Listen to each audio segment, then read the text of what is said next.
Okay, Chair, you're live now. Thank you very much indeed. Thank you to everybody for coming today to this virtual meeting of the decision meeting of the Cabinet Member for Community Safety. It's the 30th of July today, and we're going to discuss a report by Lisa Wills, which is the Building Safer Communities report, which used to be known as the Community Crime Reduction Fund, and this is phase 2. So what we're going to do is I will ask Lisa to kindly introduce the report that she has written and the recommendations, and then I'll invite Councillors Corkery and Gemma New to ask questions if they wish, and then we can have some discussion, and then I will see what I think about it and make recommendations or otherwise. So would everybody like to introduce themselves, please, for anybody who is watching? We'll start, I think, with Jane. If you would introduce yourself, Jane. Yes, I'm Jane Didino, Local Democracy Officer. Thank you. Lisa. My name's Lisa Wills. I'm the Strategy and Partnerships Manager, and I work in the Strategy Unit at the City Council. Cal. Councillor Cal Corkery, Opposition Spokesperson for Community Safety. And Gemma. Councillor Gemma New, Opposition Spokesperson for Community Safety, Conservative Party. And we're being supported by, today, we're being supported in IT by Anas Abu Baker. Thank you very much indeed, Anas. I am the chair of this meeting. I am Councillor Lee Hunt, and I am also the Ward Councillor for Nelson Ward, which covers Buckland and North End. And I have political overview of the Community Safety Portfolio of Services for Portsmouth City Council. So, Lisa, straight over to you if you'd like to introduce your report, which has been advertised in the usual way for the proper amount of time. Councillor Hunt, may I just interrupt 1 second? Does anybody have any interest to declare? No. No. Okay, thank you. Yeah, no interest here either. Thank you very much, Jane. Okay, so this is a really exciting piece of work. This is a £90,000 pot that was set aside by councillors to support residents' local crime reduction ideas. It was first approved in February 2019, and unfortunately it's been delayed first of all by the general election last December, and then by, of course, the pandemic and the lockdown measures. We agreed in February and in December 6 key areas to consult in across the city, and which began in October last year, but mostly was completed during March this year. And unfortunately, the last session of consultation had to be cancelled because the lockdown came into place too soon. The council commissioned an independent facilitator, an organisation called Paraffin, to run the consultations in order to sort of put some independence into the process. The consultation was done with existing community groups, and as I say, the findings from that consultation are set out in Appendix 1, and there are over 400 contributions, I think, that have been analysed in that document. The key themes, there are key themes emerging in each area, but there were also, we sort of aggregated them up so that we could see what the key themes were across the city as well. The report sets out recommendations on taking these ideas forward, or taking the next step. So the first recommendation, I think there are 6 recommendations, and I'm going to go briefly through them just to give you some background, to note the themes. And the themes in the report, I think they're set out in item 5, sorry. They're not in order of importance, but it's interesting that those findings in terms of young people and community policing and community wardens were echoed as things that people in Portsmouth thought would make the city safer. We do a biannual community safety survey in Portsmouth, which is done with the university, and we do face-to-face interviews, and we were doing those interviews at the same time. Effectively, it was during February and March last year, so we added a question in, and interestingly, the same themes were coming out. Those two of those same themes came out in that more sort of robust scientific sort of piece of work. And there's detail around those themes. I won't go into them, you can see them. I think that activities for young people, policing and community wardens, community cohesion, road safety and public transport. And there's a bit more detail in the report there that gives you a bit more background on that. So the aim of this fund is to deliver community community-based crime reduction initiatives. And as such, what we've done this year is to work with the newly established Hive Portsmouth to help to try and deliver those initiatives. The organisational purpose of the Hive is set out in Appendix 2, and it's particularly appropriate, I think, in terms of this work, because one of the organisational aims is to lead on community development and capacity building, working with the community for the community on innovative solutions. And though you can dial in, crime reduction in their local areas into that sort of process. So we think it's quite a good vehicle to take this forward. The report also recommends establishing a new kind of legal agreement that will allow the Hive to use their 18 locality leads, they're all volunteers, in each of the 6 areas to work with community groups to develop projects that address those key themes that came out of the consultations in March. The criteria as well to help shape those projects and to support the Hive in their work with the community set out in 6.2 are recommended in order to build social capital in the area. So one of the things we're asking for is evidence of local consultation and collaboration, and to build social capital, I have my thing, and to target. This is a really limited pot of money, and it's only a one-off pot of money. So it's about targeting, using it in the most efficient way possible. The projects that are developed by the Hive with the community groups will then be brought to a specially convened cabinet meeting like this later in the year, which will include residents from the areas concerned, and it will also include hopefully some young people. Because that was one of the big themes that came out, that we need to be, young people need to be involved in decision making and development of services and ideas. The Hive will then work with residents and local ward councillors, crucially, and that will be something that will be part of the agreement, that they will keep their local ward councillors involved and in touch. And they will administer the grant directly. So that will be part of the legal agreement, so that we can get that money to where it needs to be very quickly. It's also likely that the Hive will start to work with these groups to lever in other sources of finance, using this fund as a seed pot to attract other sources of funding that are not going to be available to statutory bodies like the council, but may well be available to small independent organisations, voluntary sector organisations. And the cabinet committee, this cabinet committee will be brought up to date on a regular basis with reports, progress reports, and some robust financial accounting, because this is the first time we've done this. And I think the legal comments on the report are very clear that we need to be really very robust about the way that we monitor the finances in this work. So in summary, really, this is the first opportunity that the council have to work with Hive Portsmouth in this way. They've established their credentials during the pandemic by providing enormous support for vulnerable people across the city. And I'm happy to answer any questions people have. Thank you very much indeed, Lisa. We'll go to Gemma and you first of all. Gemma, you will have read the report, etc. And we've all been involved in this process all the way through, so we all know what's going on. Gemma, would you like to ask Lisa Wills any questions? I don't have any questions, but just a comment. Well, okay, that's great. So we'll go to Carol if that's right, Gemma. We'll come back to some comments in a minute. Would that be all right?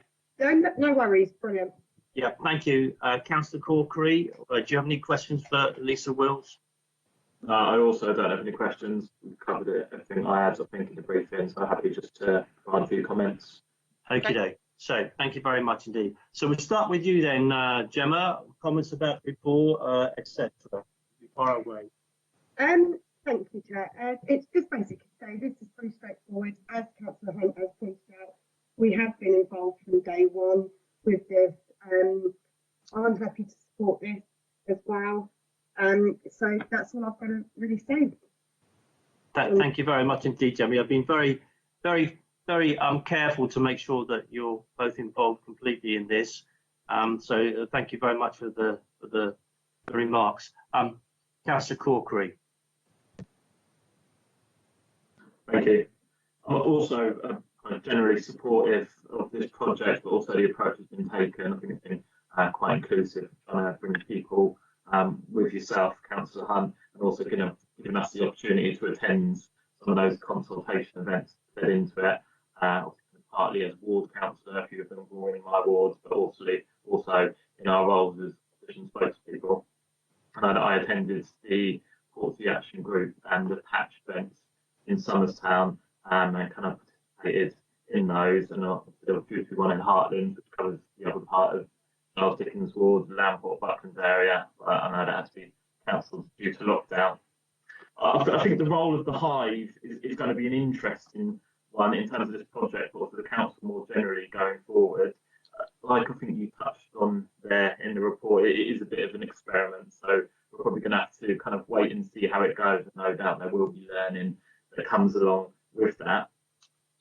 In terms of the work that's gone in so far from the kind of private consultancy that was contracted to do the consultation events, I appreciate the outcomes report that's been provided and the recommendations and key themes from that.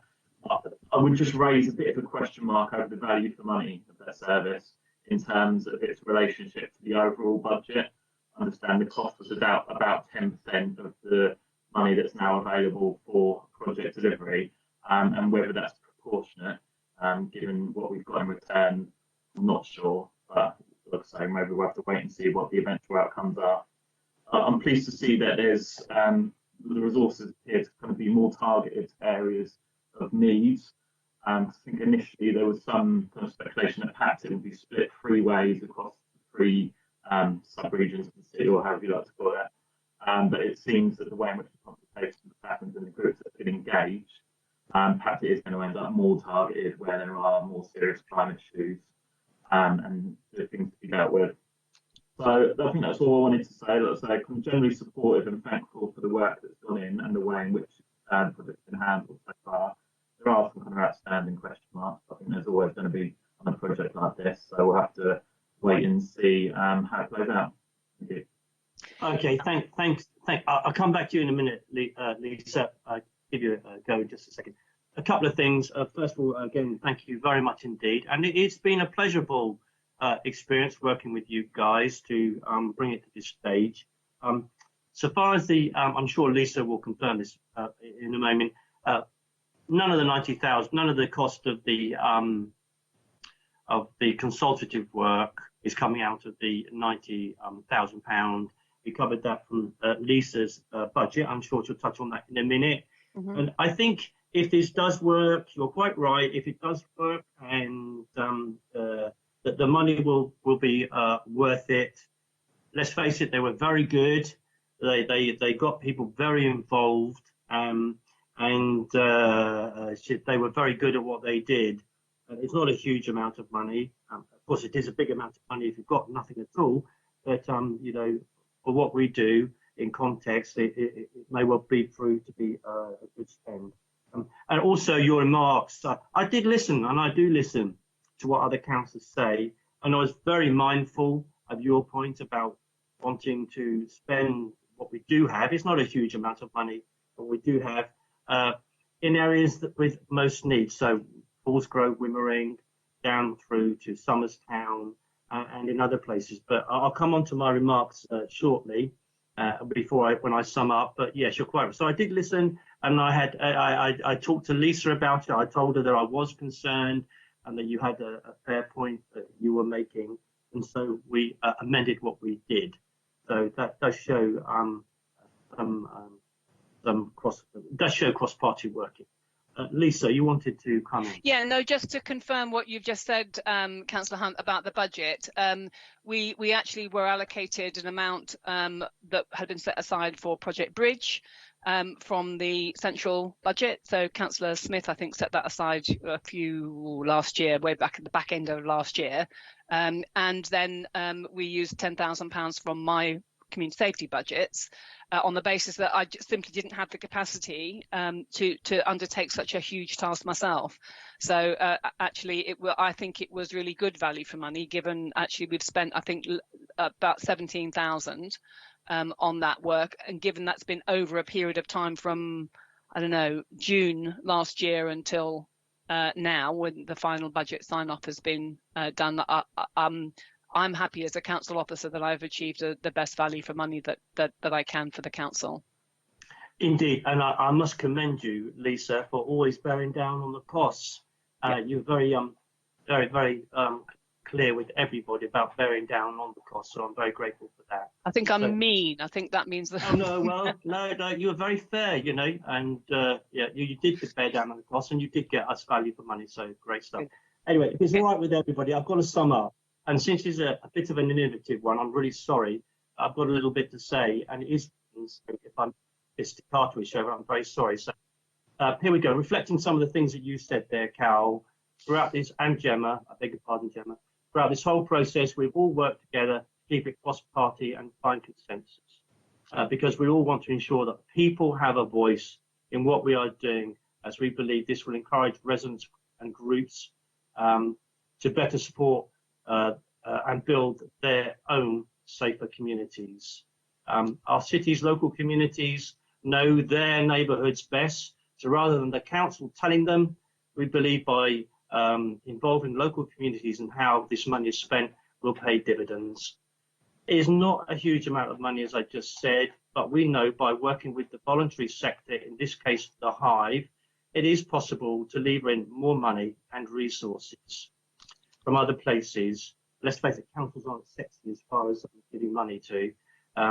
So we'll be involving, and have already involved, the Office of the Police Crime Commissioner, crime charities, we hope, lottery funders, to help strengthen local communities to make them more resilient in the struggle against crime, antisocial behaviour, drug dealing and violence. And we hope local councillors will match fund these the initiatives proposed by their own local communities with community infrastructure levy award monies that will be or might be available. To the Hive. The Hive has won huge praise for its ongoing work citywide, especially throughout this COVID crisis. The Hive, as a trusted partner, as Lisa mentioned just now, is a trusted partner. And this initiative recognises that and the value of its network of locality volunteers mentioned earlier on. This crime reduction initiative is part of this administration's strategy to build our city's local communities and to strengthen them in the fight against crime, antisocial behaviour, drug dealing and violent conduct and all crime. This initiative, which is being announced today, sits alongside our continued funding for Portsmouth community wardens, including the funding identified for ATEX wardens in the budget. In partnership with Southampton and the Office of the Police Crime Commissioners and others, the creation of a violence reduction unit. Investing in youth provision and detached youth workers after so much was deleted previously. We've invested £500,000 commissioning Active Community Network and its partners motivate Portsmouth in the community to go out into our parks and streets to engage with young people and guide them towards constructive activities. And then we're going to continue the funding for Portsmouth's network of anti-crime safeguarding cameras. But such is the high demand for this service, we've purchased 3 more cameras. These anti-crime cameras are effective. And last week, we helped the police 125 times with incidents alone, and on average 100 times a week. as well as much more besides. I'd like to thank the unsung heroes in the CCTV control rooms. They don't often get a mention, but they do a lot of very good work. And the pictures are going to be even better with the new Wi-Fi going in around the city. So drugs and dealing are a scourge on our city and society. So we continue to support our police partners, especially around county lines. They support us in our parks and open spaces. We're grateful to have the police service that works by consent of the people it represents. So working together, we can build stronger and safer communities and combat crime towards a safer community. Anybody would like to come back or do their little bit more or prolong the meeting in any way? I don't mind. So I'm about to approve the recommendations. Before I do, Gemma, anything else you would like to add? Nothing comes from me, Councillor Hunt. Yeah, thank you very much for coming to the meeting. Councillor Walkley, anything else you'd like to add? No, I've made my remarks. Thank you. Yeah, great stuff, Cal. Lisa, anything else you'd like to add? No, not from me, thanks. Okay, Jane, are we near the end now, Jane? Yes. Yes, good. Chair, it's just for you to make Okay. your decision. That's fine. Thank you very much indeed. So I've read the report. It's been quite a process. We've been interrupted by COVID, but we've got to a very good place quite quickly in all the circumstances. So I'm looking forward to this partnership with the Hive, and I agree the recommendations are set out on the report. Okay, is that it, Great. Jane? Give me 1 minute, Chair, please.